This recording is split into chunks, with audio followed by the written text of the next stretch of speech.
to a sweet party and then accidentally put a roofie in my own drink.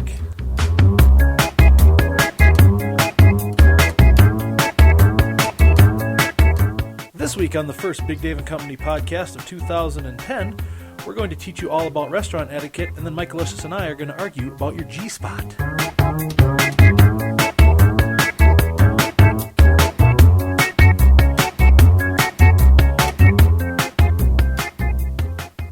Hello, everybody, and Happy New Year to you from the Big Dave & Company podcast. We are coming to you live to kick off 2010 from the Gigabyte Systems studios here at the worldwide headquarters. I am Big Dave, and of course, all of our company with us. Well, most of our company. Lovely Emily's not here, but the FCC guy is here. All of the unpaid interns are here. And of course, Mike Alicious is here. He's my technical producer, and he is the third place winner in the Rolled Gold Pretzel Art Competition. Congratulations. Thank you very much, Dave. Yeah, what did you? What kind of pretzel art did you make? What kind of pretzel? Did you make a sculpture? Was it like pretzels glued to a paper with some... You do realize that I was not actually the Rolled Gold Pretzel Art third place winner. Yeah, you were. I have it right here on this paper. I got 7th place. Then why did you tell us you got third? Because I felt bad about 7th. Well, what's wrong with 7th? 7th place? you get a medal. I mean, third you get a medal, but 7th you don't. Yeah, but 7th is pretty good because there was, what, like 10 people in that competition? I was only able to make a little stick figure with my pretzel rods, and it's really not good enough for third place. Really? Yeah. Did you make it like standing upright, or was no? it like it was laying on laying on the table. Yeah. See, I would have probably got some pretzel rods, and I would have got one of those window-looking ones and made a house. But that's just me. But I can't. I'm not that talented. Well, maybe next year I should enter. You could. You could probably take first place. Well, congratulations on your 7th place finish. I suck. Welcome. We are here. We're very excited because this is podcast 1 of 2010. Wow. I never thought I'd see that. Thought we'd be long since off the air by now. Yeah. And podcast 1 of 2010 being brought to you, as always, by our friends at Morningwood Estate. Enter now. You can enter right now to the special lottery for your chance to buy tickets to the Morningwood Estate annual Easter cruise. Is this like a fully sanctioned lottery, like legal, actual? No. They put you like little postcard in the drum, and then they draw out the drum. And if you get drawn out of the drum, then you can buy a ticket to go along. Oh, so you get the privilege. Because the privilege of purchasing a ticket. Because so many people want to go and buy tickets to go on the Easter cruise. I don't want to go. Well, I'm busy during Easter. Then don't enter the lottery. I dress up. I go to the local mall and dress up as the Easter Bunny. That's weird. No, I like kids sitting on my lap. Oh, fantastic. Do you drive your white van there? I do. It says free candy on the side. Anyway, so enter the lottery now if you want to have a chance to go. They're going this year to the Caribbean in eastern Mexico. It's 5-day, 7-night cruise, which I find strange. Is that 5 days and 7 nights? 7. How does that work? I don't know. You'll have to call Morningwood Estates for details. Some sort of time warp. 132 lucky winners on the lottery will get a chance to buy tickets. Go with Sir Jason, Lady Rebecca, the youngins, as they go on the annual Morningwood Estate Easter cruise. That sounds fantastic. It is fantastic. It's, Even though I'm really not interested in going, I have to buy contractual. I have to say it sounds fantastic. I actually genuinely think it's fantastic. So get in touch with Morningwood Estate. They'll set you up, and they will get you on your way to entering that lottery. And hopefully your name's good luck to everyone. Great. Who wants to be part of that. It's time for the news. I still don't have any sound effect. Well, for make news. some with your mouth. You're good at All right, fantastic. It's just in. Are you ready for this one? I got a doozy to start off the news. I'm excited. I can tell that you're excited. This is Dateline comes out of Murfreesboro, Tennessee. Okay. Okay. Which part of Tennessee is that? No, this is our second news story from Tennessee. I know. You do realize that. I know. And I think last time I asked you which part of Tennessee, and you were like, I don't know. It's the long part with the hills and the valleys. Part, right. The part with the Tennessee people in it. Okay. You ready? Yep. Here's the headline. Police. Driver passes out. Meth lab in back seat. Okay, cool. This comes courtesy of the good people at the Associated Press. Police say a driver passed out in his car at a Tennessee gas station while a batch of methamphetamine was cooking in the back seat. Yeah, because that stuff gives off nasty fumes. An employee at the gas station in Murfreesboro, about 30 miles southeast of Nashville, so that's what part of Tennessee it's in. Okay, good. Called police because the car was sitting at the pump for about an hour on New Year's Day. It took him an entire hour to realize the car wasn't moving. Well, he's been there for 45. I'm going to give him another 15 minutes. I don't even think he's got the gas hose in there. there yet. Police say a chemical process to make the drug was in progress. Wow. Some meth-making ingredients can be explosive. Yeah, very So explosive. Because they use that. Use that red sulfate stuff that is the striker plate on matchbooks. Yep. They use like battery acid and Drano, and it's very explosive stuff. Murfreesboro Assistant Fire Chief not Alan that I know, Swader. because I don't know. I don't understand why they couldn't even get the regular fire chief. They have the assistant, Alan Swader. Well, this is below the regular fire chief. Told the Daily News Journal that gas pumps were shut off as a precaution, probably for the better. Probably. They would have been empty anyway after 45 minutes of gas flowing into the gas tank, probably. I think even in Tennessee they have auto shut off, Dave. This guy's got a name. 31-year-old Nathan E. Beasley is being held on $15,000 bond on charges of A, driving under the influence, 2, driving on a suspended license, 3rd, reckless endangerment, and lastly, manufacturing meth. Do you realize that you just went A and then gave numbers, 2nd and 3rd? So instead of going A, B, C. This guy, hey, let's not focus on my shortcomings. This guy passed out with a meth lab in the backseat of his Chevy. Well, clearly, I mean, he's not the brightest to begin with because he's making meth. Surprisingly, no attorney was listed in police records. Making meth isn't the dumb part. Making meth in the back of your car is where the problem comes in. Did you also realize that they gave his middle initial? Yeah. And only really famous people. Well, what if there's several Nathan E. Beasley? But you know what I'm saying? It's like, only famous people you get to use their middle initial. Well, Nathan Beasley's famous because he was on the Big David Company podcast for passing out while making meth in the backseat of his car. Wow. Well, bold strategy, Nathan. Very interesting that that's our second story of idiots from Tennessee. I think we should have a story about the guy from the gas station. It took him an hour to realize something was wrong. Well, I'm telling you, it's like 45 minutes. Well, I'm going to give him another 15. He's probably just napping. He could have been cleaning the bathroom. Why didn't he go out there and be like, buddy, you okay? He could have been like cleaning the bathrooms or like making some of them. They gas don't clean station bathrooms sandwiches. and gas stations. When's the last time you went to a gas station that had a clean bathroom? Let me tell you something. Imagine how dirty they'd be if they didn't clean them. Oh, if that's man. what they are after All they right. clean. You got a point. The news today brought to you by the Cupcake Nook in Reading, Pennsylvania, offering a full line of cupcakes, muffins, pound cakes, and they're taking special orders too. So if you have a celebration, you want to have some cupcakes, they're like, you like when Big David Company goes to the old folks' home for our live on the spot, we take some bran muffins or something. Get those from the Cupcake Nook, downtown Reading, Pennsylvania. Great. Hey, I just noticed that you're sporting your new leg hair wig from Bob's House of Wigs. Bob's House of Wigs, yes. That's one of our sponsors last week. Yeah, with his great new line of See, you went with the blonde leg hair. Well, normally my leg hair is of a darker shade. But see, I passed out in my car with my meth lab cooking in the back seat on New Year's Day in burnt Tennessee. Your leg hair. Burnt the leg hair off. Oh, I didn't know that your middle initial was E. Yeah, oh. Stands for entertainment. Bob's House of Wigs. I'm a media mogul. That's bobshouseofwigs.biz. Or hairfortomorrow.com. Mm-hmm. Either one.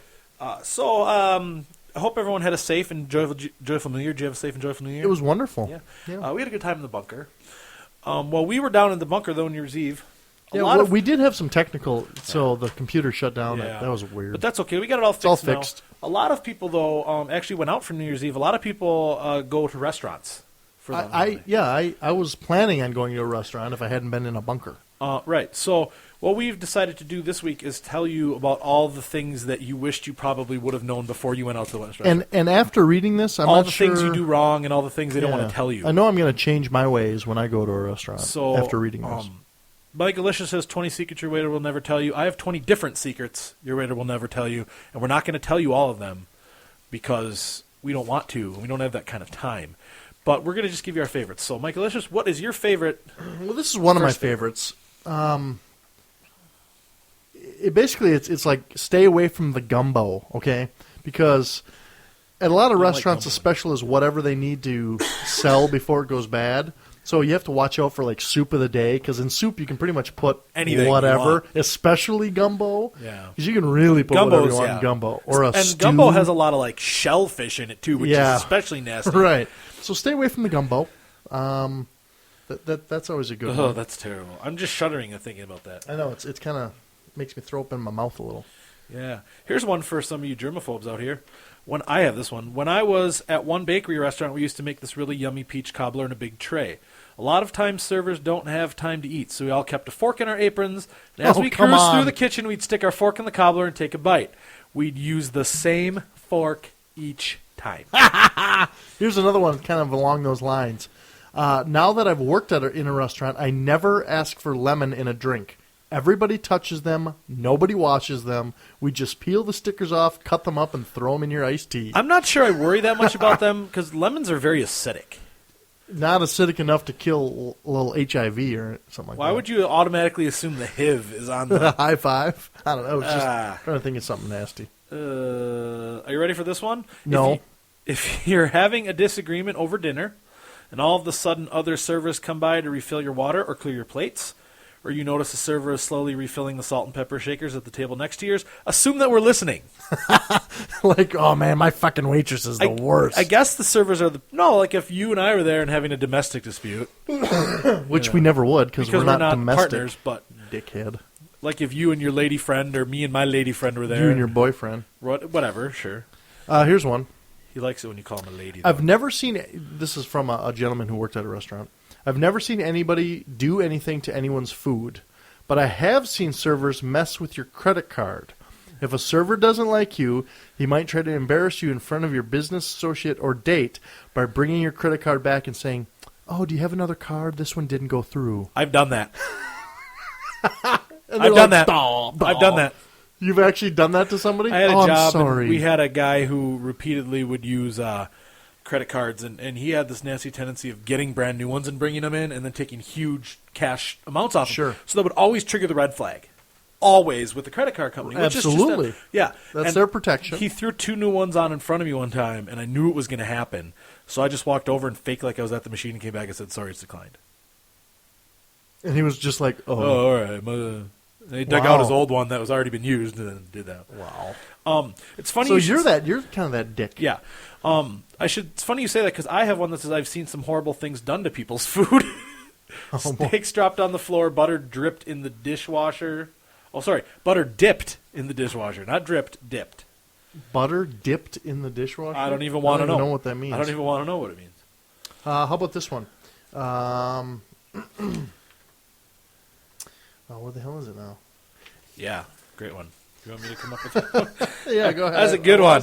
You see, we had here it is. Here it is. Oh, Here it right. is. If you're a vegetarian and you ask if we use vegetable stock, I'm going to say yes, even if we don't, because you'll never know the difference, which is true. That's true. It's like, why? Are you a vegetarian? Yes, I am. Well, then it is. Along those lines, if someone orders a frozen drink that's annoying to make, I'll say, "Oh, we're out, sorry," when I really just don't want to make it. But if you order water instead of another drink, suddenly we do have what you really wanted because I don't want to lose your drink on the bill. Wow. That's from a woman who worked in a Mexican restaurant. She's got another one in here that was along those lines and just made me... The single greatest way to get your waiter to hate you, ask for hot tea. Ask for hot tea. For some reason, in an industry that's managed to streamline everything else, they have not been able to streamline that. You've got to get the pot, boil the water, get the lemons, get the honey, bring a cup and a spoon. It's a lot of work for a little bit of reward. I cannot tell you how much that surprises me, is that Me the too. food industry doesn't have a way to make you hot tea. give them a tea bag and have one of those hot water dispensers. Here you go. I guess, Although it does have lemons. And in we know about lemons. other parts of the world, they have just like a syrup tea that they just put the syrup in, and you get out of a samovar, and away you go. Should we do one more? Give us one more here before let me do one pull more. the plug on this business. In many restaurants, the tips. This kind of irks me a little, and I may go off the deep end here. In many restaurants, the tips are pooled. So if you have a bad experience with the server, you're stiffing the bartender who made your drinks, the water boy who poured your water, sometimes the hostess, the food runners, or maybe other waiters. Well, just because the tips are pooled and my service was shitty doesn't mean that I should. I mean, I should not be required to tip if I get bad service. You know how I feel about shitty customer service, Dave. And I'm not saying that you should be required to tip, but just That's basically what this says. have a little empathy for the people who have no control. I do. I do. No. But what I Because mean, I've been in that situation too, where the pool tips and but it's kind of like feel- like the military. They should put the rock in a sock. And, and beat the shit out of the I other feel guy. bad for the guy in the kitchen who got your food up fast and perfect. Yeah. And then who then gets screwed over by the waitress who let it sit under the heat lamp for I 7 agree. hours. I agree. So those are some of It's the an tips. imperfect system. Yeah, I know. Those are some of the tips that you should have known before you went out on New Year's Eve. Sorry, we're a little behind the 8 ball on that one. Yeah. Oh well. But Next those year. were compiled from people who have worked in the food service industry for the better part of the careers. Which I never have. And including, I've never have either. I was Including a stripper once, but that's not really the same. I worked Including for tips. a woman who runs one of my favorite blogs, bitterwaitress.com. Funny girl. Funny blog. I've read that. One thing to remember when you're tipping too, if you walk out with your slip that has the tip and the total written on it, they get nothing. That's not very nice. So if you're drunk and you forget, don't take the one with the writing on it, please. So those are restaurant secrets for you. Those brought to you by, along with all of this hour of the podcast. Tell me it's brought to you by the Chairman Mao Metal Foundry. No, brought to you by Crane Manufacturing in Storm Lake, Iowa. Like they make cranes? No, they're the makers of Blue Crane plows and Snow Crane groomers. Oh. For use all throughout. See part of their... what the hell's a snow crane groomer? It's like one of them things that the groomer pulls behind.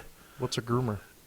In places where they have snow, they have snowmobile trails, and they run like tractors over these snowmobile trails, pulling a flat piece of iron to make the snow flat for the snowmobiles. Oh. Yeah. So they make those what's a snowmobile? A snowmobile I'm kidding. is I know what a snowmobile. I've watched vehicle some movies. with... anyway, see their 2010... I'm going to have trouble saying that. Their 2010 lines are out now at one of their 1,400 certified dealers across the United States. That's Crane Manufacturing in Storm Lake, Iowa. Maker of the Blue Crane plows and Snow Crane groomers.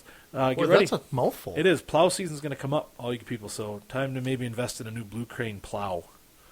Wonderful plows for farm implements, that kind of stuff. Cool. Very cool. So thank you to Crane Manufacturing. That's another new sponsor this week. It is another new sponsor. Way to go, Patsy. Probably won't be back after they hear what we're going to talk about next. What are we talking about? We're talking about the G-Spot now. Like the G-Spot? Yeah, the mythical G-Spot. And if you're young... It's not mythical. If you're young and you want to learn something about the G-Spot, turn away. Do you want me to draw you a map? No, if you're young and you want to learn about... sexual education in the G-Spot. This is not the place to do it. This is not the place to do it because No. there will be very little informational and educational. First of all, if coming up in the next few minutes. you're under the age of 17, you shouldn't be listening If you're to under this the age anyway. of 18, according to the FCC guy, let's not make This is NC-17. even some of our interns are less than 17. That's true. They shouldn't be listening. They don't listen. No, they usually don't. Anyway, a couple articles. First of all, why are we talking about the G-Spot? How did Because- this come about? I was reading the news and there was an article about it, and I thought people should know. Okay. The G-Spot's kind of that mythical... It's like the unicorn of the vagina. Yeah, it's the spot that's... I don't even know how to do this. I'm too much of a prude to be talking about this. Just because you're mildly Catholic doesn't mean you shouldn't talk There's about supposedly a spot in certain females' vaginas that, when excited during sexual intercourse, will cause them to have an orgasm. That's the G-spot. It's actually named after somebody. Did you know that? it. Yeah, he's some German dude. Yeah. I forget what his Leave name it to is. the German. You think they would find the spot? It's not somewhere Shiza, pooping, though. It's not Shiza. Makes you poop. You said poo. Anyway, His name was like... I forget what his name was. yeah, it's in one of these many articles that we have. Anyway. That we haven't read. Anyway, first, a while ago, and this comes from some time ago, the Italians apparently have a lot of time on their hands in their research institutions because they're the ones who've been doing all the research into this G-spot. First, they found it. Okay. And by that, I mean that they decided that it could be detected through ultrasound. Some women say stimulating a certain part of the vagina triggers powerful orgasms. But medics have not been able to pin down the exact location. Medics and men for years and years and years. Isn't it true that only a very... Excuse me. Isn't it true that only a very small percentage of women can even have an orgasm from intercourse alone? I'm not going to lie. I didn't do any research other than printing this article. And the unpaid interns are too sheepish. This is a very... We should have had a woman on here to talk about this. It's a very interesting subject for us. We should have had a chick here. We should have had a chick. We should have had a chick here, and that's poor planning on our part. Maybe we should hold this topic until next week if we can get a woman on the air. First of all, we'd have to find a woman who'd be willing to talk about such a subject. Do you know any woman like that? Maybe. I think we should just plow ahead. First Okay, of all, they let's plow decided ahead. that they could use We ultrasounds. can always have a rebuttal. Oh yeah, to we this. can always take this out. We can make this be weeks. We got like 47 weeks of topics out of something that happened earlier. Out of That's the Canadian true. clubber That's visiting, true. we can get That's true. 57 weeks out of the G spot. We just need to shed our inhibitions and go with Go it. ahead, talk about Italian it. scientists earlier this year, actually earlier in 2009, found that they could detect where potential G-spots were by doing ultrasounds. Leave it to the Italians. And to do the ultrasounds, they actually attach an ultrasound to the tip of their penis. And stick it in there repeatedly to get many readings. No, they would scan for thicker areas of muscle at the front of the Sure. vagina, which is where the legendary G-spot. It's kind of like I- kind of like El Dorado. Everyone thinks Absolutely. it's there, and nobody knows quite how to figure it out.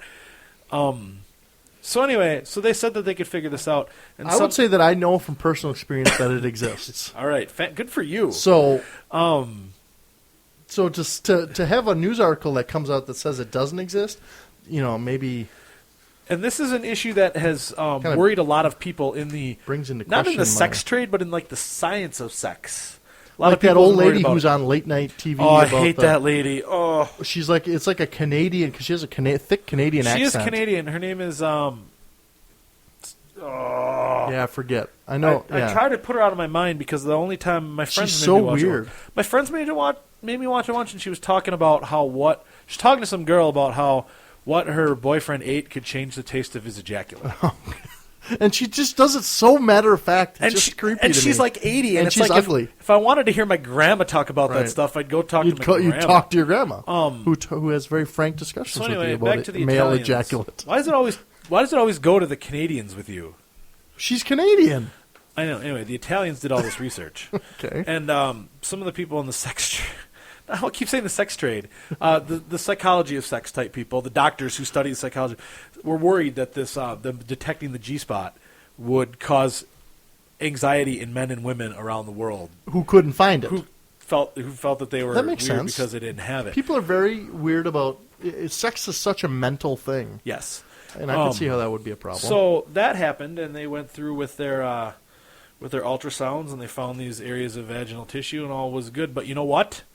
Turns out they were wrong. Good news, everybody! If you can't find the G-spot, it's because it doesn't exist. well, according to this other I kind of think it might be the same. They're also in the same now, magazine. This and is they're- a very interesting study. this is the British now have said that it doesn't they exist. the British are such prudes that they actually took groups of pairs of identical and non-identical twins, and that's how they did the study. They took identical twins and asked females them if they each believed separately that they had a G-spot, and they took. and they found no correlation between their answers, which should be identical because of their identical DNA, compared to the answers to the non-identical twins, And they gave which a is pretty weird. I mean, you have wide to admit sample. that's weird. They took 1,800 women. That's a lot of women. That's like a lot more than I've ever taken. Oh, wow. So I would hope. right? Oh no, that's like seven You're not- more than I you're ever. not, you're not Wilt Chamberlain, for God's You sakes. don't know that. You're just Big Dave. Anyway, I mean, I could see like 600 or 700, but not 1,800. I'm a media mogul, and I know. am the owner of a very successful metal foundry, the Chairman Mao Metal Foundry, the glorious Eastern Rising Sun of all metal foundries, in beautiful Deng Xiaoping City, China. I got the plug in. Yeah, I did. This was done by the King's College in London, and they believe it's a figment of women's imagination. It's encouraged by Society, Sex Therapist magazine. Here's what I say. What's the difference? If women believe that they have it and can enjoy sex more because they think that part of them is being stimulated, great. Yeah, What's great. the difference? I don't see It's a like the difference placebo either, effect. Who as cares? long as it works. But I think that maybe the problem comes in where men and women, because they can't seem to find this Sure. Garden of Eden slash Sexual psychologist Dr. Petra Boynton, who is smoking hot, by the way. really. I don't know. I've never seen her. You just like her name because it's Petra. Said, quote, "It's fine to go looking for the G-spot, but don't worry if you don't find it," end quote. And just keep looking it's because a half the figment of fun your is looking. imagination. Yeah, that's half the fun. I think that I would be more encouraged to try over and over again. Some specialists have warned that the Italians there could be other reasons for the Italians' ultrasound thing. Maybe Italian women have G-spots and British women don't. The Grafenberg spot, named in honor of the German gynecologist Ernst Grafenberg, Ernst Grafenberg. who described it some 50 years ago and said it's said to sit in the front wall of the vagina some 2 to 5 centimeters up. I'm sure he did a lot of research on that. I think it was hands-on research, probably. Yeah. That's the research I've done on it. So, And I say it exists. fantastic. It is rather irresponsible to claim the existence of an entity that has never been proven and to pressurize women and men too. Where is this pressure coming from? Cosmopolitan magazine? Yeah, pretty much. I mean, and Maxim. which is like the most evil magazine ever produced. It's- Maxim doesn't care. Maxim basically says, as long as you have an orgasm, who cares if the woman does? Did you know Maxim and Cosmo are like written by the same people? Yeah, but you just blew my mind there a little bit. Yeah, how do you feel about that? I don't feel very good. Did you ever notice when they I have... just canceled my Did subscription. you ever notice how when they have something in Maxim that's like let's get into your woman's head, it's always, let's consult with the people at Cosmo what your woman is thinking, and if the people at Cosmo ever have something about what your man's thinking, they always consult with Maxim. Have you ever noticed that? I've never read Cosmo, but I've seen that in Maxim, yeah. Yeah. Interesting. It goes back and forth because they're the same See, I'm people. not smart enough to put two and two together like that. You're like a super sleuth. Basically what happens But that's is that's because they you're write media Maxim, mogul. they tuck, and then they go over and write Cosmo. They tuck. So they tuck and tape. Yeah. It's a tuck and tape procedure. Yeah, pretty much. And then, I guess they shave their hairy vagina. I guess there could be like men and women who write on the other side, but I'm assuming that they're all hermaphrodites. It's like all Cartman's mom. Wow. Cartman's mom's a hermaphrodite? I don't think so. You ever seen that? No. Oh yeah, I don't watch It it. turned Dumb out that his show. mom was his dad. That's Figure fucked that up. out. That is fucked up. Anyway, so that's it. So good news if you can't This is find clearly the not a G-rated Not at episode all. today. So good news if you We can't should have find had your. we should have had the vagina-o-meter and counted how many times we said vagina. We should have. That would have been Ding. good actually. We should count that Ding. up and then we talk about it next week. Ding! So anyway, ladies, if your man can't find your G spot, or men, if you can't find your woman's G spot, don't worry.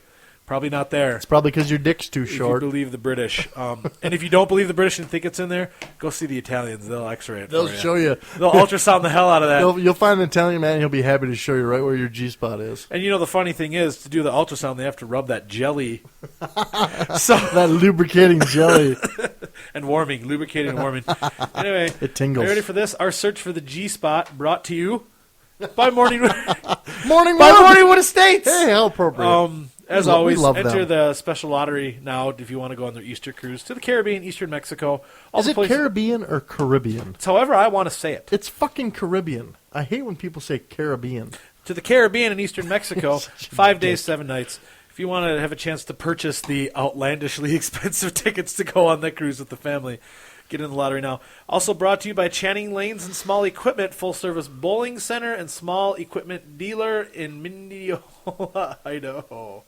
Really? Or Minidoka, Idaho, excuse me. I don't even know where it is. Minidoka. I couldn't read my own writing. So it's a bowling alley and small All engine. equipment dealer, featuring a full line of Toro Snapper, Lawn Boy, and Husqvarna, implements and Husqvarna chainsaws, plus $1 games Saturday afternoon, Friday night Cosmic Bowling at the Channing Lanes and Small Equipment. That's a in weird combination. Minidoka, Idaho. Minidoka is a small town. Oh, It's got like 132 people. so it's probably also the post office.